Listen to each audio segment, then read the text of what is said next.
예수 안에서 가치 있는 삶이라는 제목으로 주신 말씀 전하겠습니다. 사도행전 9장에 들어서 사도 바울의 이야기가 시작됩니다.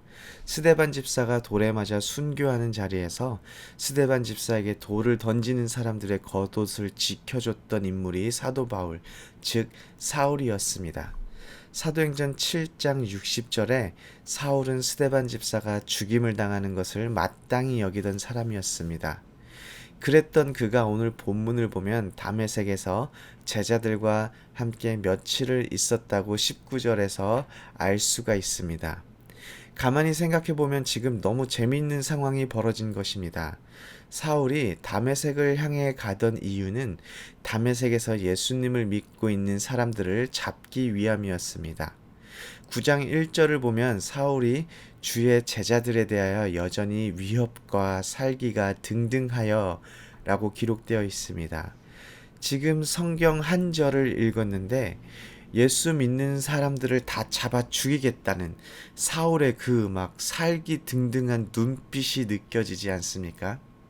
그리고 위협과 살기가 등등이라는 말 속에서 예수 믿는 사람들을 향한 아주 강한 분노까지 느껴집니다. 그런데 그랬던 사울이 지금 위협과 살기가 등등해서 다 잡아들이려고 했던 다메섹의 제자들과 함께 며칠을 있었다고 오늘 19절에서 이야기하고 있는 것입니다.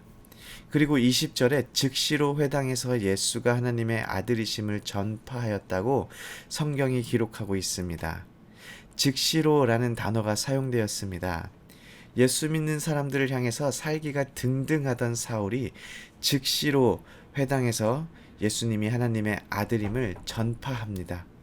가만히 생각해 보기 원하는 것은 즉시로에 담겨 있는 사도 바울, 당시에는 사울의 마음입니다. 자신을 만난 예수님을, 자신이 알게 된 예수님을 전하지 않으면 안 되는 것입니다. 다메섹을 가는 길에서 예수님을 만난 것으로 예수님이 정말 하나님의 아들이구나라는 사실을 알게 된 것으로 끝이 아닙니다. 알게 된 그 사실을 전하는 그의 그 간절한 마음이 느껴지지 않습니까? 불과 며칠 전만 해도 예수 믿는 사람들을 잡아들이려던 사울이 완벽하게 다른 사람이 되었습니다. 예수님을 전하지 않고는 견딜 수 없는 사람이 되었습니다. 유대인들에게도 사울의 변화는 충격이었습니다. 사울의 변화를 통해서 사울의 전파를 듣는 사람이 모두 놀랐습니다. 성경에 기록된 것을 보면 이 사람이 예루살렘에서 이 이름을 부르려는 사람을 멸하려던 자가 아니냐, 사울의 이제까지의 삶을 설명해 주는 말입니다. 그리고 여기 온 것도 그들을 결박하여 대제사장들에게 끌어가고자 함이 아니냐. 사람들 역시 사도 바울이 왜 다메섹에 왔는지 다 알고 있었습니다. 그런 그들에게 사울의 변화는 충격이었습니다. 사울은 더 힘을 얻어 예수를 그리스도라고 전했다고 성경이 기록하고 있습니다. 결국 사울의 변화된 모습, 사울이 예수 그리스도를 전하는 것을 참지 못하는 유대인들이 그를 죽이려고 밤낮으로 성문을 지켰습니다. 결국 사울이 잡아들이려고 했던 그 제자들에 의해서 사울은 다메섹 성에서 도망가 목숨을 지킬 수가 있었습니다. 이것이 오늘 우리가 읽은 본문의 내용입니다. 사울이 예수가 하나님의 아들이심을 전파하였다는 것은 사도 바울이 이제까지 예수에 대해서 자신이 알고 있던 그 모든 것이 틀렸음을, 그리고 예수님을 통한 구원 사역이 하나님의 직접적인 개입으로 인한 것임을 인정하고 그리고 전파하였음을 의미합니다. 또 예수는 그리스도라고 전하였습니다. 어떤 분들은 예수 그리스도를 들으면 예수가 이름이고 그리스도가 성으로 생각하는 분들도 있습니다. 그리스도 가문에서 태어난 예수님으로 생각하는 분들이 있다는 것입니다. 저도 사실 교회를 어린 아이 때부터 다녔지만 그리스도가 무엇을 뜻하는지 몰랐습니다. 그리스도는 기름 부음 받은 자라는 메시아라는 히브리 단어의 헬라 번역입니다. 첫째 아들이라는 뜻을 가지고 있는 장남이라는 말을 영어로 first son이라고 말하는 것과 같습니다. 그리고 예수는 그리스도라고 말할 때 예수님은 우리를 구원하시는 하나님으로부터 오신 유일한 구원자라는 의미입니다.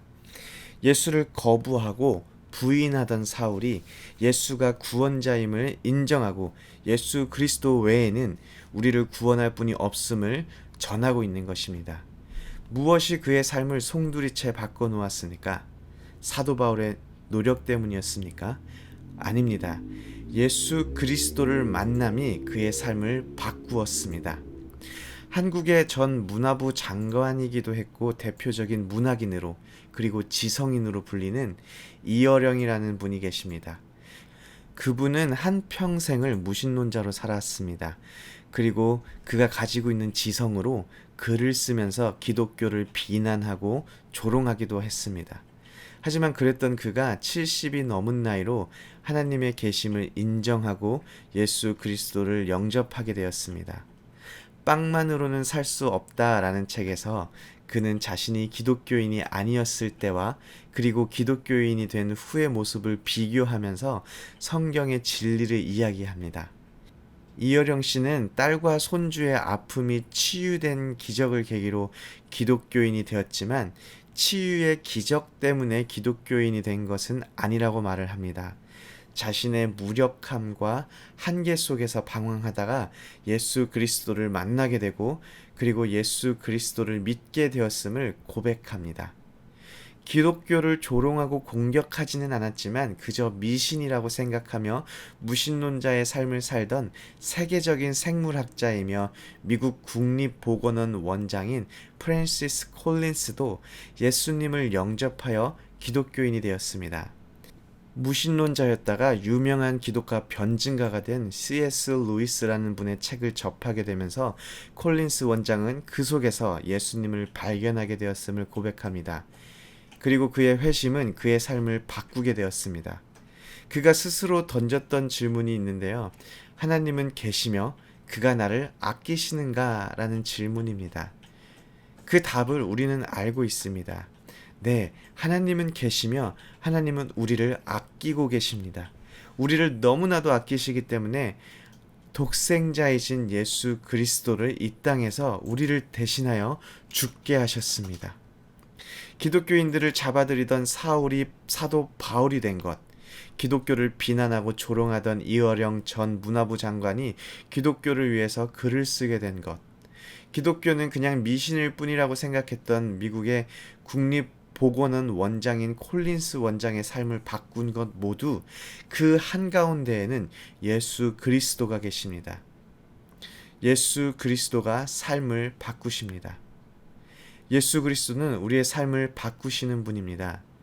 왜냐하면 우리가 진정으로 예수 그리스도를 만난다면 이제까지 우리가 최고라고 생각했던 모든 것들이 예수 그리스도 앞에서 아무런 가치가 없음이 발견되기 때문입니다.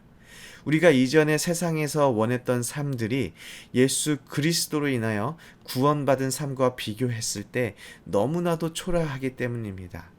그래서 다윗은 시편 84편 10절에 주의 궁정에서 한 날이 다른 곳에서 첫날보다 나은즉이라고 고백하고 또 시편 27편 4절에서는 내가 여호와께 바라는 한 가지 일 그것을 구하리니 곧 내가 내 평생에 여호와의 집에 살면서 여호와의 아름다움을 바라보며 그의 성전에서 사모하는 그것이라 이렇게 고백합니다.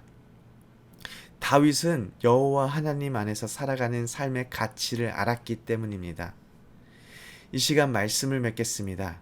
하나님은 계시며 그가 나를 아끼시는가? 라는 질문에 당연하게 하나님은 계시며 나를 아끼시는 분입니다. 라는 고백을 우리가 할 수 있기를 원합니다.